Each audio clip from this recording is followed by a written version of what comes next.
क्या होगा अगर आप एक ऐसे आइलैंड पर फंस जाए जहां की जिंदगी मौत से बदतर हो? तो आज की कहानी में कुछ ऐसे ही होने वाला है। कहानी की शुरुआत में हमें डैनियल को दिखाया जाता है, जो कि एक अच्छी कहानी लिखना चाहता है, लेकिन उसके दिमाग में कोई आइडिया नहीं आ रहा होता। इसीलिए उसका दोस्त, जो कि एक पब्लिशर है, उसे रॉबिन्सन क्रूसो की ऑटोबायोग्राफी लाकर देता है, जिसमें रॉबिन्सन क्रूसो ने अपनी जिंदगी के सबसे मुश्किल 7 सालों की कहानी लिखी होती है। कहानी यहां से जाती है 18वीं सेंचुरी में, जहां पर हमें रॉबिन्सन को दिखाया जाता है, जो कि एक बहुत ही अच्छा इंसान है। उसके पास रॉयल नेवी और ब्रिटिश आर्मी में काम करने का एक्सपीरियंस भी है, लेकिन इस वक्त उसकी माली हालत बहुत अच्छी नहीं होती। वह बचपन से मैरी नाम की एक लड़की से प्यार भी करता है, पर वक्त बीतने के साथ साथ मैरी का परिवार अब बहुत अमीर हो चुका है और वह मैरी की शादी कभी रॉबिन्सन से नहीं करेंगे। रॉबिन्सन का एक दोस्त भी होता है जिसका नाम पैट्रिक्स है। पैट्रिक्स भी एक अमीर घराने का लड़का है। रॉबिन्सन को पता चलता है कि मैरी की शादी उसके घर वालों ने पैट्रिक्स के साथ तय कर दी, इसीलिए वो अपने दोस्त पैट्रिक्स से मिलने जाता है। पैट्रिक्स भी मैरी से शादी करना चाहता है। वो रॉबिन्सन से कहता है कि तुम मुझसे तलवारबाजी करो और जो इस मुकाबले में जीतेगा वही मैरी से शादी करेगा। इन दोनों के बीच में तलवारबाजी होती है, जिसमें रॉबिन्सन जीत जाता है और वो उसे छोड़कर जब जा रहा होता है, तभी पैट्रिक्स पीछे से उसे मारने के लिए उसके ऊपर हमला करता है। लेकिन अपनी जान बचाने के लिए रॉबिन्सन अपनी तलवार आगे कर देता है, जिससे तलवार पैट्रिक्स के शरीर के आर पार हो जाती है। वह अपनी जिंदगी की आखिरी सांसें ले रहा होता है। यहाँ पर पैट्रिक्स के साथी भी होते हैं जो रॉबिन्सन को मारना चाहते हैं। पैट्रिक्स के साथ ही काम करने वाला उसका एक साथी अपनी गन तान देता है, क्योंकि उसे पता है कि रॉबिन्सन की इसमें कोई गलती नहीं है और रॉबिन्सन समझ चुका है कि अब उसे स्कॉटलैंड को छोड़ना होगा। इसीलिए भागकर वो मैरी के पास जाता है और उसे सब कुछ बताता है। मैरी उसे कहती है कि तुम जल्द से जल्द यहाँ से निकल जाओ, और रॉबिन्सन यहाँ से जाने से पहले कहता है कि मैं 1 साल बाद वापस लौटूंगा, तुम मेरा इंतजार करना। और इसके बाद वो एक कार्गो शिप से यहाँ से निकल जाता है, जो कि ब्रिटिशर्स का होता है। इस कार्गो शिप से ब्रिटिशर्स दूसरे देशों से सामान लूटकर अपने देश में लाते थे, और अब रॉबिन्सन इसी शिप में काम करना शुरू कर देता है। साथ ही उसके साथ जो कुछ घट रहा होता है वह उसे अपनी डायरी पर लिखता है। अब एक रात को जब इनका शिप समंदर के बीचों बीच होता है, तभी समंदर में एक बहुत बड़ा तूफान आता है और इस तूफान की वजह से इनका पूरा शिप समंदर में डूब जाता है, जिसमें शिप में मौजूद हर एक इंसान मारा जाता है। अगली सुबह हमें रॉबिन्सन को दिखाया जाता है, जो कि बेहोश है। कुछ देर के बाद रॉबिन्सन को होश आता है। वह देखता है कि वह किसी आइलैंड पर पहुंच गया है। आसपास उसके शिप का सामान और उसके साथियों की बॉडीज भी होती है, जो देखकर रॉबिन्सन को बहुत दुख होता है। सबसे पहले वह अपने सभी साथियों को दफना कर आता है। इसके बाद वह देखता है कि सामने उसका कार्गो शिप है, जिसकी हालत बहुत बुरी है। वह तैरकर शिप में जाता है, जहां पर कैप्टन का डॉग होता है। साथ ही शिप में बहुत सारे हथियार भी होते हैं। रॉबिन्सन शिप से अपनी जरूरत का सारा सामान लेकर आइलैंड पर वापस आ जाता है। अगले दिन वो देखता है कि समंदर के बीचों बीच एक और शिप है, जिसे देखकर वह बहुत खुश हो जाता है। वह आग जलाता है ताकि आग की लपटों को शिप से कोई देख सके, और जोर जोर से आवाज भी लगाता है।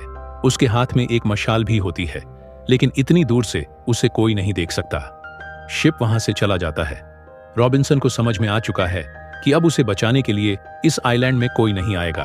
उसे यहीं पर अकेले रहना सीखना होगा। सबसे पहले वह अपने लिए पेड़ के ऊपर रहने के लिए एक घर बनाता है। उसके साथ सिर्फ यहाँ पर कैप्टन का डॉग है। साथ ही यहाँ आइलैंड में बहुत सारे फ्रूट्स के पेड़ भी होते हैं, जिसका मतलब यह है कि यहाँ इस आइलैंड पर खाने पीने की कोई कमी नहीं है। पर जैसे जैसे वक्त बीतता है, उसे यहाँ पर रहना बहुत मुश्किल हो जाता है, क्योंकि वह अकेला है। पर वह मैरी के लिए किसी भी कीमत पर जिंदा रहना चाहता है। हर दिन जो भी वह महसूस करता है, जो भी उसके साथ घटता है, वह अपनी डायरी में लिखता है। और अब एक दिन जब वह आइलैंड में घूम रहा होता है, तभी उसे किसी इंसान के पैरों के निशान दिखते हैं। वह उन पैरों के निशानों का पीछा करता है और अपने घर में पहुंच जाता है। उसे लगता है कि यह उसी के पैरों के निशान है, पर तभी उसे इंसानों की आवाज आती है। साथ ही ड्रम भी बज रहे होते हैं, और अब वह उस आवाज का पीछा करता है। तभी वह देखता है कि जंगल के बीचों बीच एक कबीला है, जो कुछ लोगों को मार रहे हैं। वो 2 लोगों को तो मार देते हैं, पर जब वह तीसरे आदमी को मार रहे होते हैं, तभी रॉबिन्सन अपनी गन निकालकर उस आदमी को मार देता है जो उस तीसरे आदमी को मारने वाला होता है। उसकी गन देखकर वो सब के सब भाग जाते हैं और अब रॉबिन्सन ने उस आदमी को बचा लिया। पर इससे पहले कि रॉबिन्सन उससे कुछ पूछता, एक बार फिर से वही कबीले वाले उसके ऊपर हमला कर देते हैं। पर रॉबिन्सन के पास गन है, जिस गन से वह कई कबीले वालों को मार देता है। इन कबीले वालों का काम होता है कि आसपास के आइलैंड से लोगों को पकड़कर लाते हैं और अपने अंधविश्वास के लिए उन्हें मार देते हैं। अब रॉबिन्सन ने अभी जिस आदमी को बचाया था वह भी जंगल के अंदर भाग जाता है। अगले दिन रॉबिन्सन जब उसे ढूंढ रहा होता है तभी उसका पैर एक ट्रैप में फंस जाता है और वह पेड़ से उल्टा लटक जाता है। और तभी वहां पर वही आदिवासी आदमी आता है जिसकी उसने जान बचाई थी। रॉबिन्सन उस लता को काट देता है जिसमें उसका पैर अटका हुआ होता है और अब वह अपनी गन ले लेता है रॉबिन्सन की भाषा को। यह आदमी समझ नहीं सकता है। रॉबिन्सन इसे अपने साथ ले जाता है और इसका नाम रखता है फ्राइडे, क्योंकि फ्राइडे के दिन ही रॉबिन्सन ने इसकी जान बचाई थी। और जो आदिवासी होता है वो रॉबिन्सन की कामों में उसकी मदद करता है। रॉबिन्सन कहता है कि तुम मुझे मास्टर कहकर बुलाओगे। धीरे धीरे रॉबिन्सन उसे अपनी भाषा भी सिखा रहा होता है। और अब एक दिन रात को ये दोनों के दोनों जब बैठे होते हैं, ये ईश्वर के बारे में बात करते हैं। दरअसल अब इन दोनों को एक साथ रहते हुए 6 महीने हो चुके हैं। ये अब एक दूसरे की भाषा को कुछ हद तक समझ सकते हैं। फ्राइडे बताता है कि हमारे ईश्वर का नाम पैकिया है और वो उसकी पिक्चर ड्रॉ करके दिखाता है जो कि एक क्रोकोडाइल की पिक्चर होती है। रॉबिन्सन कहता है कि यह कोई ईश्वर नहीं है, बल्कि ये तो एक क्रोकोडाइल की पिक्चर है। साथ ही वो अपने ईश्वर के बारे में उसे बताता है और उसे क्रिश्चियनिटी में कन्वर्ट करने की कोशिश भी करता है। वो उसे बाइबल देता है। फ्राइडे से बाइबल का एक पेज फट जाता है जिससे रॉबिन्सन को गुस्सा आता है। वो फ्राइडे को बहुत उल्टा सीधा कहता है जिससे फ्राइडे नाराज होकर वहां से चला जाता है और अब रॉबिन्सन अपने घर में अकेला रहता है। कई दिन इसी तरह से रहने के बाद उसे एहसास होता है कि उसे फ्राइडे की जरूरत है। वो फ्राइडे के पास जाता है और इन दोनों के बीच में एक बार फिर से दोस्ती हो जाती है। फ्राइडे रॉबिन्सन को बताता है कि जिन आदिवासियों ने मुझे मारने की कोशिश की थी, जल्द ही वो दोबारा यहां पर आएंगे और दूसरे लोगों को मारेंगे। हमें उन्हें बचाना होगा। रॉबिन्सन के पास बहुत सारा बारूद भी होता है और जिस जगह वह आदिवासी उन लोगों को मारने वाले होते हैं, ये दोनों मिलकर वहां पर बारूद बिछा देते हैं और जब वो लोग वहां पर आते हैं तो ये बारूद में आग लगा देते हैं जिससे चारों तरफ आग लगना शुरू हो जाती है। लेकिन रॉबिन्सन का डॉग होता है। आग देखकर वो उस तरफ भागता है और तभी बारूद की वजह से एक बहुत बड़ा ब्लास्ट होता है जिसमें वो सभी आदिवासी मारे जाते हैं और साथ ही रॉबिन्सन का डॉग भी मारा जाता है। रॉबिन्सन अपने डॉग की मौत से बहुत उदास हो जाता है। वो उसे दफना देता है। वह बहुत ज्यादा दुखी होता है। फ्राइडे जब ये सब देखता है तो क्रिश्चियनिटी के लिए उसके दिल में इज्जत आ जाती है क्योंकि उसने एक डॉग को भी सम्मान दिया। फ्राइडे रॉबिन्सन को बताता है कि हमने नीमन आदिवासियों को मारा है। जल्द ही उनके लोग हमसे बदला लेने के लिए यहां पर आएंगे। हमें उसके लिए तैयार रहना होगा। रॉबिन्सन फ्राइडे को कहता है, तुम अपने आइलैंड वापस चले जाओ जहां से तुम आए हो, जो तुम्हारा घर है। फ्राइडे रॉबिन्सन से कहता है कि तुम किस आइलैंड से आए हो। वह बताता है कि मेरे देश का नाम स्कॉटलैंड है जहां इस वक्त ब्रिटिशर्स का राज है। फ्राइडे जब ब्रिटिशर्स का नाम सुनता है तो बताता है कि मेरे पिता ने ब्रिटिशर्स के बारे में मुझे बताया था।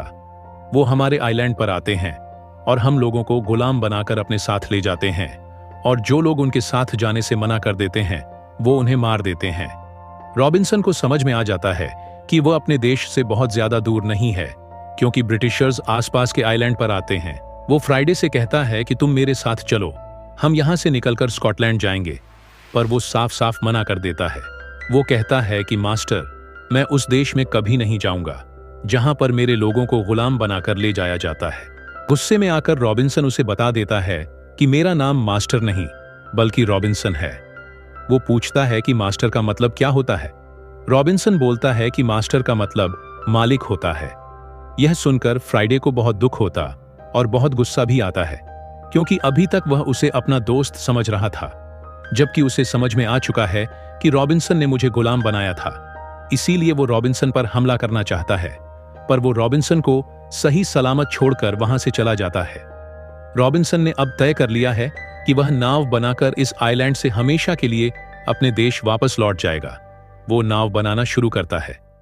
कई दिन की मेहनत के बाद एक दिन उसके पास फ्राइडे आता और कहता है कि मैं तुम्हारा गुलाम नहीं हूं। रॉबिन्सन उससे माफी मांगता है और कहता है कि मुझे माफ कर दो, हम दोनों बहुत अच्छे दोस्त हैं। और इस तरह से इन दोनों के बीच में फिर से दोस्ती हो जाता है, जिसके बाद फ्राइडे भी रॉबिन्सन की नाव बनाने में मदद करता है। इक्विपमेंट्स कम होने की वजह से इन्हें बहुत वक्त लग जाता है, पर अब इनकी नाव बन चुकी है। पर एक रात को बहुत बड़ा तूफान आता है और जब तूफान शांत होता है तो यह देखते हैं कि जो नाव इन्होंने बनाई थी वह समंदर में बह चुकी है, यानी कि अब यह यहां से नहीं निकल सकते। साथ ही नीमन आदिवासी जिनके लोगों को इन्होंने मारा था वह अब एक दिन बाद यहां पर आने वाले हैं, जो अपने लोगों की मौत का बदला इनसे लेंगे। इसीलिए दोनों मिलकर आइलैंड पर बहुत सारे ट्रैप बिछा देते हैं। अगले दिन बहुत सारे नीमन इनसे बदला लेने के लिए आ जाते हैं, पर वो इनके ट्रैप में फंस जाते हैं और एक एक करके बहुत सारे नीमन आदिवासियों को मार देते हैं। पर कुछ नीमन आदिवासी इनके घर तक पहुंच जाते हैं, जहां पर इन दोनों ने बहुत सारा बारूद बिछाया है। उस बारूद से एक ब्लास्ट करते हैं जिसमें सब के सब मारे जाते हैं, पर एक आदिवासी मरने से पहले रॉबिन्सन को तीर मार देता है, जिससे वह जख्मी हो जाता है। और अब फ्राइडे उसका दिन रात ध्यान रखता है, उसकी मरहम पट्टी करता है, लेकिन रॉबिन्सन को कोई आराम नहीं मिल रहा होता। निमन आदिवासी यहां पर अपनी नाव से आए थे, इसीलिए अब फ्राइडे तय करता है कि वह रॉबिन्सन अब तक वह खुद के आइलैंड पर इसलिए नहीं गया था क्योंकि उसके लोगों ने मान लिया था कि वह मारा जा चुका है, उसे अच्छे काम के लिए सैक्रिफाइस कर दिया है। पर अब उसे अपने खुद के आइलैंड पर जाना होगा। वह निमन आदिवासियों की नाव में रॉबिन्सन को लेकर अपने आइलैंड पर जाता। वहां उसके जो साथी होते हैं, जो आदिवासी होते हैं, वो रॉबिन्सन को ब्रिटिश समझते हैं, इसलिए वो लोग उन्हें पकड़ लेते हैं, जो उन्हें गुलाम बनाने के लिए यहां पर आया है। पर यहां पर कबीले के कुछ रीति रिवाज होते हैं, इसीलिए सबसे पहले रॉबिन्सन के जख्मों को ठीक करते हैं। और अब जब रॉबिन्सन को कहा जाता है कि तुम्हें फ्राइडे से लड़ना होगा और तुम दोनों में से जो भी जिंदा बचेगा हम उसे छोड़ देंगे। अभी दोनों दोस्त एक दूसरे के आमने सामने होते हैं। फ्राइडे रॉबिन्सन से कहता कि तुम मुझे मारकर स्कॉटलैंड चले जाओ, पर रॉबिन्सन फ्राइडे को नहीं मारना चाहता। कुछ देर लड़ने के बाद वह अपने आप को फ्राइडे के सामने सरेंडर कर देता है और कहता है कि तुम मुझे मार दो ताकि ये तुम्हारी जान को बख्श दें।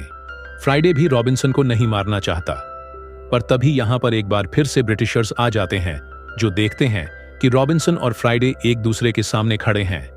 वो ब्रिटिशर्स रॉबिन्सन के सामने फ्राइडे को गोली मार देते हैं, जिससे फ्राइडे की मृत्यु हो जाती है। फिर वो ब्रिटिशर्स रॉबिन्सन को अपने साथ लेके और कबीले के लोग जितने भी आदिवासी होते हैं उन सबको गुलाम बनाकर अपने शिप में ब्रिटेन के लिए रवाना हो जाते हैं। रॉबिन्सन फ्राइडे की मौत से बहुत ज्यादा दुखी होता है। वह 7 साल तक उस आइलैंड पर था और अब वह अपने घर वापस जा रहा है। जब वह स्कॉटलैंड जाता है तो मैरी से मिलने जाता है। मैरी ने अब तक शादी नहीं की, वह पिछले 7 सालों से उसी का इंतजार कर रही थी। और अब जब रॉबिन्सन घर वापस आ चुका है, यह दोनों फैसला करते हैं कि यह शादी कर लेंगे। कहानी वापस प्रेजेंट में आती है, जहां पर डैनियल इस ऑटोबायोग्राफी को पढ़ रहा होता है, जो खुद रॉबिन्सन ने लिखी थी। वो इस कहानी से बहुत ज्यादा इंप्रेस और इमोशनल हो जाता है। वह अपने दोस्त पब्लिशर से कहता है कि मैं इसके ऊपर एक अच्छी कहानी जरूर लिखूंगा जिसे हम पब्लिश करेंगे। और इसी के साथ ही फिल्म यह कहानी यहीं पर खत्म हो जाती है। उम्मीद करते हैं कि यह कहानी आपको पसंद आई होगी। वीडियो पसंद आई है तो लाइक करें और चैनल को सब्सक्राइब करना न भूलें। मिलते हैं अगली वीडियो में एक नई कहानी के साथ।